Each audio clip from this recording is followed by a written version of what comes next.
8:20 de la mañana estamos con el doctor Carlos Jaico, como ya lo había adelantado Nicolás, para hablar sobre todo lo que estaba ocurriendo y lo que está viniendo desde Brasil, información que pone en más aprietos a nuestros políticos. Primero que nada, yo quería saber si es que desde el acuerdo, ¿usted está de acuerdo con que se haya firmado? No es necesario. Aquí lo importante era conocer la verdad. Exacto. Más allá de los montos indemnizatorios que se hubiesen podido negociar, digamos, más, menos, cabe recordar que Estados Unidos solamente está alrededor de 90 millones. O sea, no es más y menos lo que está pidiendo, como aquí en Perú, 610 millones de soles, que al cambio serían pues algo así como 200 millones de dólares. Pero aquí el punto principal era saber qué es lo que queremos de esta negociación, qué es lo que queremos sacar. Y acá yo creo que todos queremos saber la verdad, porque no queremos que una vez que esto pues se sepan algunas versiones, todavía siga gente acá con impunidad o pues ocultando hechos que todos debemos saber. Yo creo que lo de ayer ha sido determinante, ¿no es cierto? Porque ha puesto, digamos, ha hecho evidentes dos hechos. El primero, la certeza, o sea, lo correcto que fue firmar el acuerdo para empezar a obtener esta información. Y lo segundo, cuáles eran las intenciones de buena parte de los... Porque yo creo que había gente bien intencionada que quería un acuerdo mejor y que los exquisitos, digamos, de la política nacional. Pero habían de los otros que lo que no querían es que hablen los brasileños para que no nos enteremos de lo que nos estamos enterando. Exacto. Aquí hay dos lados, ¿no? El enemigo de lo bueno es lo perfecto. Yo creo que en este acuerdo no íbamos a lograr más porque primeramente el Perú estaba en una posición de debilidad en esta negociación. Cabe recordar que no tenemos aquí a los principales actores de esta trama de corrupción. No los tenemos aquí. Si los tuviésemos aquí en prisión preventiva, otra sería la historia. Pero los tenemos allá. Brasil no extradita a su gente.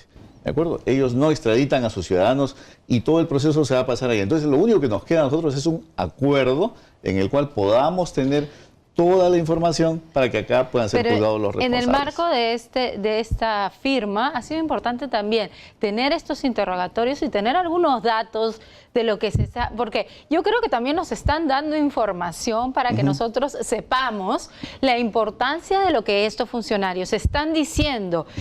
Porque este acuerdo se tiene que validar en el Poder Judicial. Exacto. Entonces, para que se valide este acuerdo, ¿cuál es la importancia de que se valide? Poder utilizar esto que nosotros nos estamos enterando de estas declaraciones y las pruebas sobre estas declaraciones, poderlas utilizar en procesos judiciales. Exacto. Y lo que ha dicho Grillo aquí es importante para lo que es saber la ruta del dinero, porque eso va a servir para extraditar a Alejandro Toledo. Si no conocemos exactamente la ruta del dinero, algo va a faltar en el expediente que ahora ya está en Estados Unidos.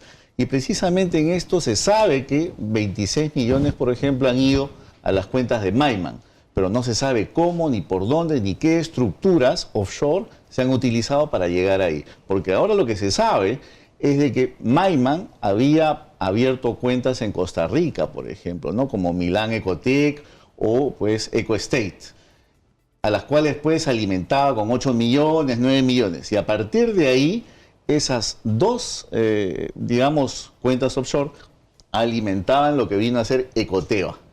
Y Ecoteva, a partir de ahí, es donde pues se trajo el dinero al Perú. Pero con eso se cierra completamente el circuito. O sea, ya no son dos procesos distintos, sino uno solo. Ya es uno solo. Está por la propia realidad, por el propio desarrollo de las investigaciones. Ahora, la preocupación que por lo menos a mí me ha generado la información del día de ayer es que cuando Sergio Nogueira dice los consorciados no solo sabían, sino participaron del pago de las comisiones ilegales, ¿no es cierto? Y uno voltea y dice, a ver, ¿y dónde están los consorciados? Bueno, bien en sus casas y algunos como José Graña con derecho a irse del país es que no se fue anoche. Entonces, ¿cómo es posible que esto haya ocurrido cuando la Fiscalía ya había solicitado medidas preventivas como la prisión preventiva contra esta gente? Y el fiscal Richard Concepción Carguancho había tomado la decisión, y sube a la Corte de Apelaciones y todo el mundo para afuera. O sea, ¿Cuál es la confianza que podemos tener ahora? Claro, ahora? de lo que nos va a pasar, lo que va a venir ahora. Precisamente, yo creo que acá a igual hecho, igual derecho. Y aquí los consorciados sabían exactamente que había este pago de coimas. ¿Por qué? Porque ellos recibían utilidades de los cuales ellos revertían para la corrupción. Lo sabían, estaban al tanto.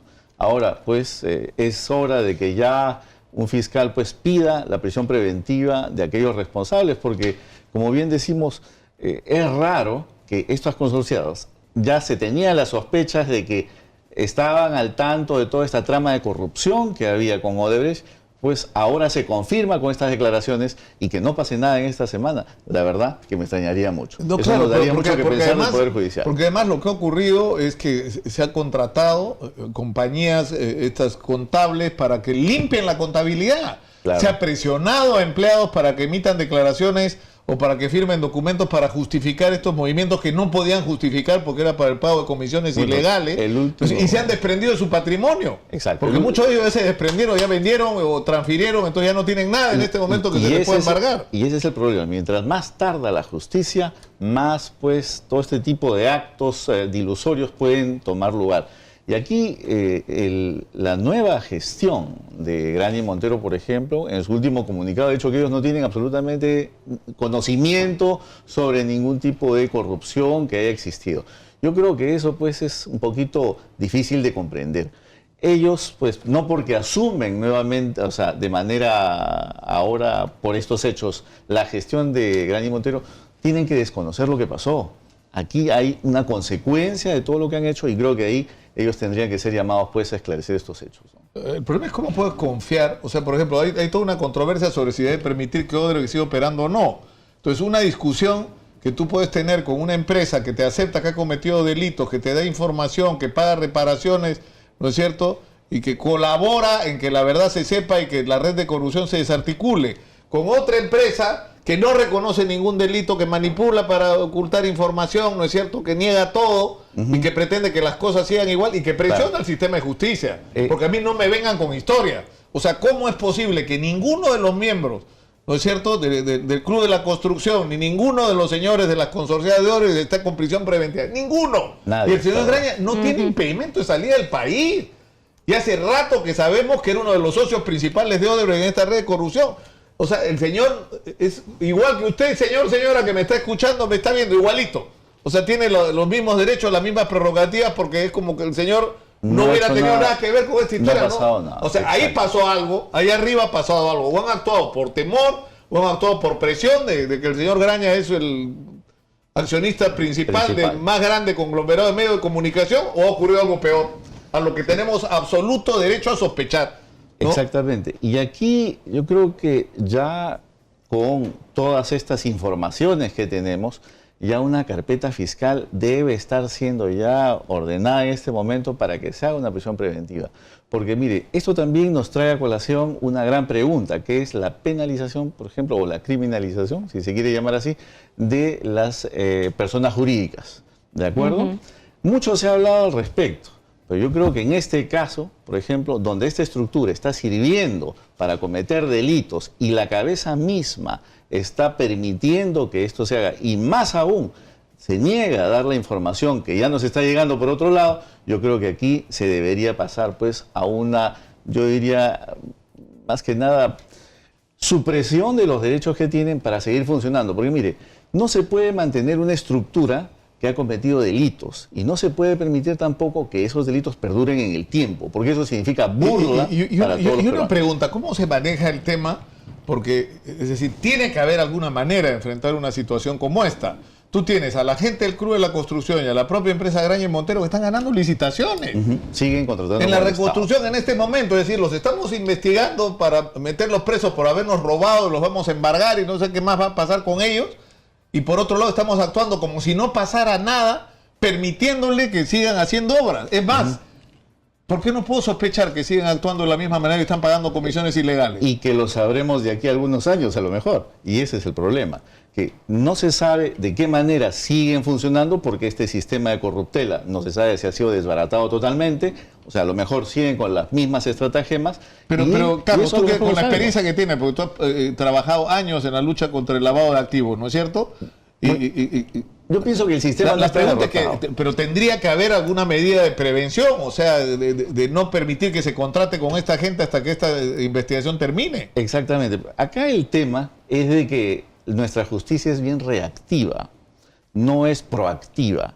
La justicia siempre está esperando que algo suceda, que algo pase para a partir de ahí, con una sospecha, recién comenzar a mover la maquinaria y eso. Y eso tarda años. En el Perú no tenemos esos sistemas, por ejemplo, como protección al denunciante ético. No lo tenemos, porque eso ya nos permitiría tener, ya cuando está pasando el acto ilícito, inmediatamente un testigo presencial de los hechos ilícitos pueda denunciar eso a la Fiscalía. Inmediatamente. No tenemos, pese a que pues, el Perú se ha llenado de convenios en todo el mundo para proteger al denunciante ético, hasta ahora no lo hacemos. ¿Debemos preocuparnos por lo que algunos políticos puedan querer hacer para, digamos, de alguna forma bajarse este acuerdo que nos puede llevar a procesos judiciales? Es decir, por ejemplo, Jenny Vilcatoma ha pedido derogar la ley que es la base de este acuerdo. Si se deroga esa ley, ¿qué pasa?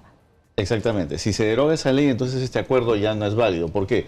Porque este acuerdo se enmarca dentro de lo que es, pues, un acuerdo con una persona jurídica, que es una primera en el Perú. Nunca antes lo habíamos hecho. Casuísticamente no tenemos ningún caso en el cual se haya pasado un acuerdo de colaboración eficaz con una empresa, con una empresa.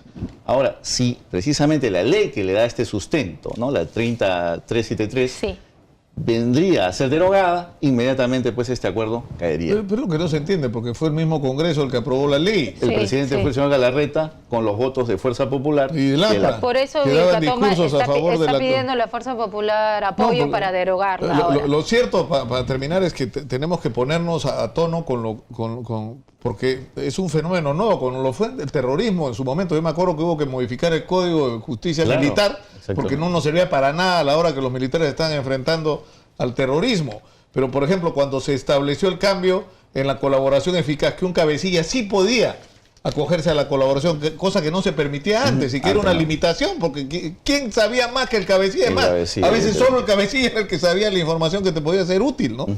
Pero, en fin. Y eso está ahora, pues, digamos, en manos ya de esta jueza que va a tomar el acuerdo y que debe, pues, decidir que se siga adelante. En caso de que no se siga adelante, yo creo que estas declaraciones van a ser, pues, totalmente desestimadas, lo cual, pues, los peruanos esperamos que no suceda. María Álvarez Camacho, en nuestras manos. Ella es la que está depositado el destino de la justicia peruana. En sus manos. Muchas Muchísimas gracias a Carlos por venir. Gracias, Joana. Gracias, Nicolás. Nos vamos.